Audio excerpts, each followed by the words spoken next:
Just a सर्वे. अरे mic, हा keyboard आहे आपल्याकडे.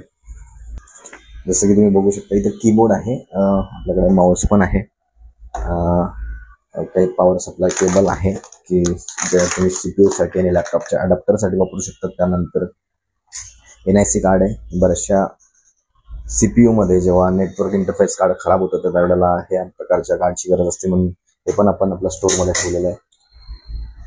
त्यानंतर मदरबोर्ड, राऊटर, काही राऊटर आहेत. त्यानंतर काही असे CPU आहेत ज्यामध्ये जुने CPU, जनरली जुने कम्प्युटर ज्यामध्ये डोंगलची गरज असते, ज्यामध्ये वायफाय राऊटरची गरज असते. त्याच्यासाठी TP लिंकचं आपल्याकडे USB अडॅप्टर आहे. म्हणजे सपोज तुमच्या घरामध्ये जर किंवा आजूबाजूला जर इंटरनेट असेल आणि ते तुम्हाला जर कनेक्ट करायचं असेल तुमच्या डेस्कटॉपला, तर तुम्हाला ह्या TP लिंक अडॅप्टरची गरज पडेल.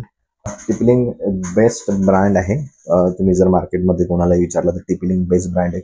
कम्पेअर टू अदर मार्केटमध्ये खूप ब्रँड अवेलेबल असतील ह्या वायरलेस अडॅप्टरमध्ये, but it's giving a good transmission rate and receiving rate like 13 BPS मध्ये तुम्हाला स्पीड वगैरे मिळेल. सो अशा पद्धतीने ह्या काही प्रोडक्ट डिटेल्स आजच्या होत्या.